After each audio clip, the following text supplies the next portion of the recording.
Amigos y amigas, que tengan excelente día, tremendo encontronazo en el Senado.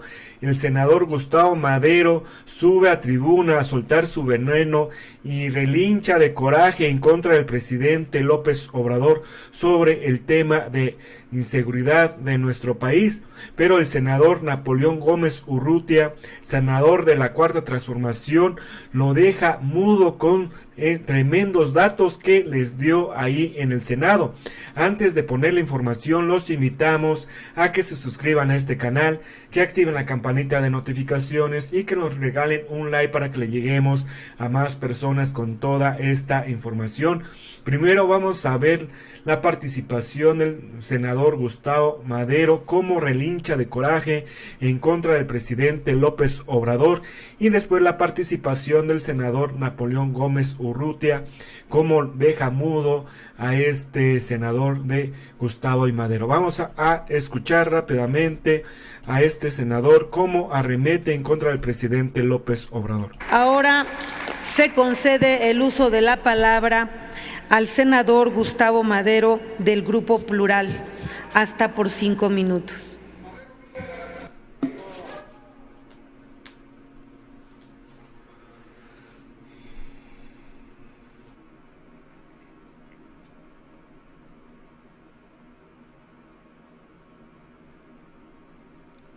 Con el permiso de la presidencia. Pues con la novedad de que el presidente de la República nos salió balín, nos salió bueno para prometer, nos salió muy malo para cumplir, malo, malísimo.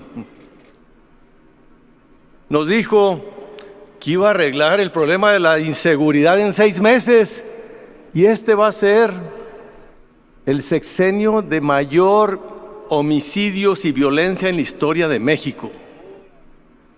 Nos dijo que iba a regresar a los militares a los cuarteles. Nos dijo que cambió de opinión, pero yo creo que cambió de bando, cambió de principios. Nos dijo que iba a crecer 4% y este será el sexenio perdido para todos los mexicanos. No crece la economía, pero crece la deuda, crecen los precios, crece la inflación. Y este es un golpe terrible a los que dice querer proteger, a los que menos tienen.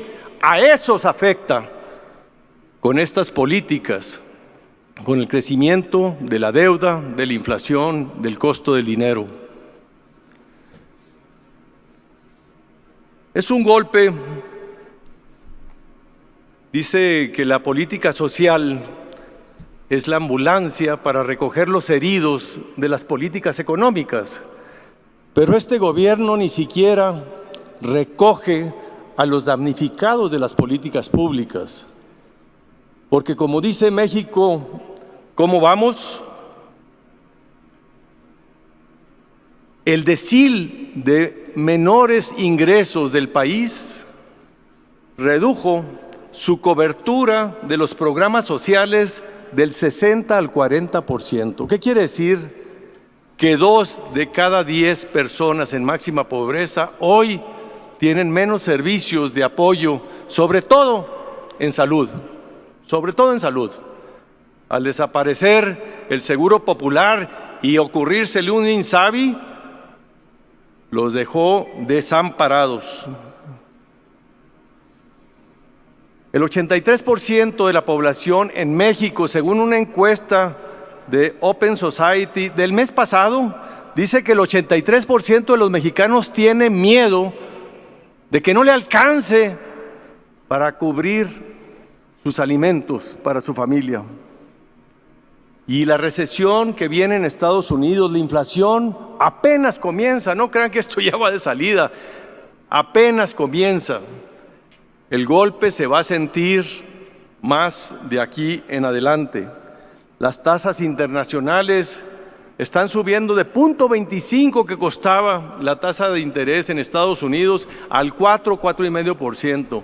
Nunca en la historia habíamos visto un crecimiento tan elevado. Es un gobierno bipolar, conservador para el déficit, dispendioso y opaco para el gasto.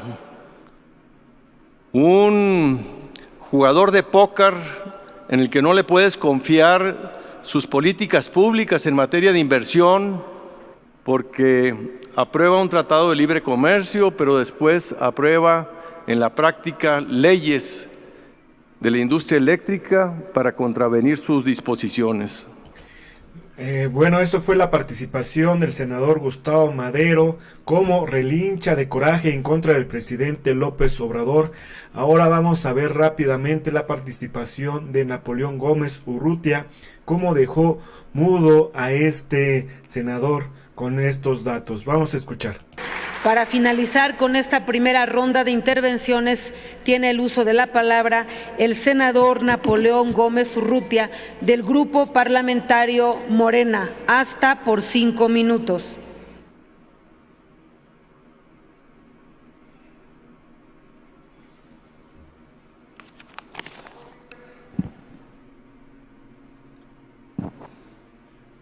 Muchas gracias, presidenta. Buenas tardes, compañeras y compañeros senadores.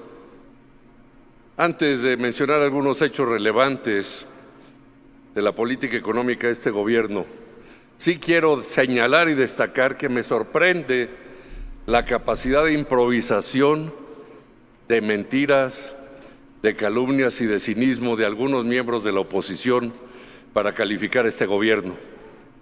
Lo hacen sobre las rodillas buscando una debilidad política para atacar a un gobierno que ha sido exitoso, y se les olvida el pasado de las administraciones recientes del gobierno de la República, los fracasos del PAN y del PRI en el gobierno en materia de seguridad, en materia de desigualdad económica, de explotación de la clase trabajadora de este país, y siguen sustentando y ampliando y repitiendo las mismas mentiras.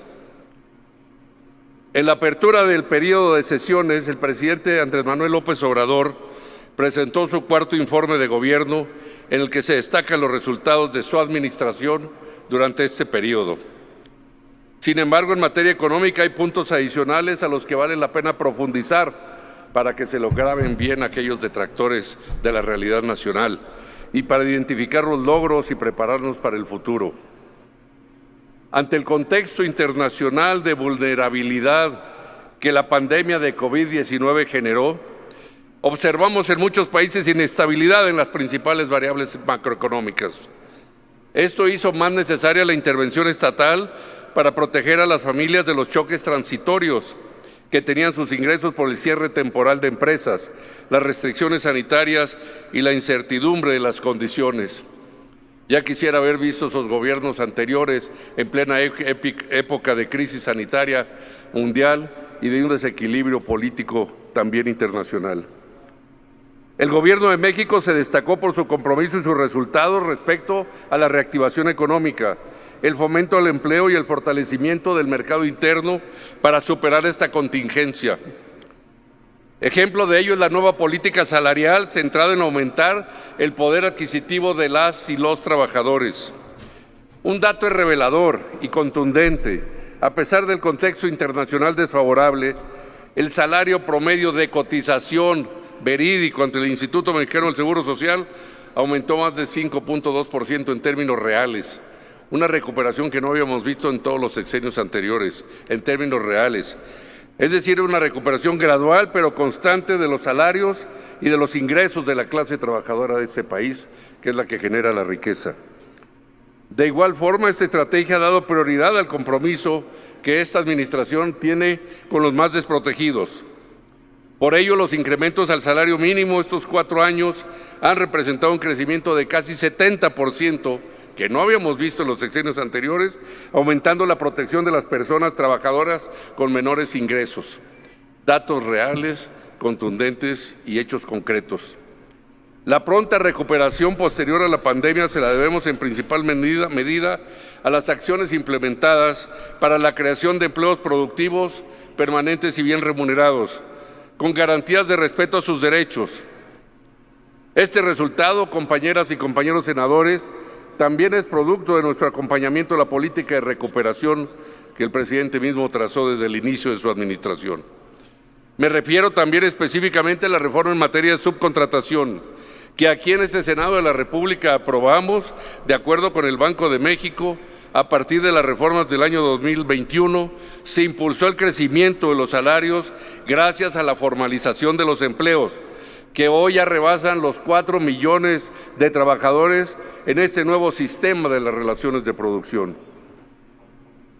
Más de 21 millones de trabajadores están inscritos en el Instituto Mexicano del Seguro Social. Alrededor de 623,000 más antes que la pandemia de COVID-19 y el punto más alto en los últimos 79 años de la historia del Instituto Mexicano del Seguro Social. La reactivación de la economía ha pasado por impulsar las cadenas productivas también, no solo a nivel nacional, sino a nivel local, por medio del apoyo financiero a microempresas familiares, así como de capacitación a distancia en el trabajo, con el objetivo de incrementar sus competencias, habilidades y conocimientos. De este modo se propicia y se ha propiciado el incremento en la productividad y la competitividad de nuestro país. Igualmente reconozco y celebro el avance de la actual administración en el reordenamiento de la actividad minera, una actividad fundamental para nuestro país que hoy ya representa el 10% del Producto Industrial Bruto del sector industrial. Los datos del cuarto informe indican también que los avances en exploración en este sector, en explotación y comercialización han ascendido. Y a diferencia de los sexenios anteriores, centrados en las grandes empresas, el gobierno del presidente Andrés Manuel López Obrador también ha impulsado a la pequeña y mediana minería. En términos de transparencia, se fortaleció la información de la operación y los resultados de las actividades mineras y también sus actividades fiscales y económicas. Gracias a todas estas nuevas herramientas hemos avanzado, compañeras y compañeros, y no debemos cegarnos por posturas ideológicas o políticas para reconocer la realidad y la transformación de nuestro país. Se continúa con la política de no otorgar en materia minera ninguna concesión y, sin embargo, es muy importante que el Estado sepa y conozca los recursos estratégicos con los cuales cuenta para el futuro. Por último, es muy importante destacar un logro del presidente López Obrador, que nos ha beneficiado a todas y a todos: la estabilización de la inflación y de la economía nacional, que han permitido, así como del tipo de cambio, avanzar en la marcha de la recuperación económica nacional. La estrategia de subsidio al precio de los energéticos ha mantenido el componente subyacente de la inflación bajo control. La atención que se ha puesto el presidente al control inflacionario es muy buena noticia para las familias mexicanas, pues la inflación también ha sido llamada el impuesto a los pobres, porque las personas más desfavorecidas son quienes padecen en mayor medida los incrementos de los precios. A nivel mundial, la inflación anda alrededor del 15%. México está alrededor de la mitad de este nivel de crecimiento de la inflación. En suma, y para terminar, pocos gobiernos como el del presidente López Obrador han conseguido estos buenos resultados en el contexto de la inestabilidad económica y política mundial. Aún quedan más de 2 años de resultados y de poner en el centro de las decisiones económicas a las y los mexicanos. Con estas medidas se demuestra que el presidente entiende que lo más importante de una economía son las personas. Así se ha hecho durante estos 4 años. Por eso, hoy más que nunca, es importante reafirmar que los avances y logros de la política económica en este proceso de transformación han contribuido sin duda a reducir la desigualdad social y a mejorar las perspectivas de recuperación del crecimiento nacional. Muchas gracias. Bueno, amigos, si les gustó esta información, comparten en sus redes sociales, activen la campanita de notificaciones, regálenos un like para que le lleguemos a más personas con toda esta información. Nos vemos en un próximo video, dejen sus comentarios y hasta la próxima. Adiós.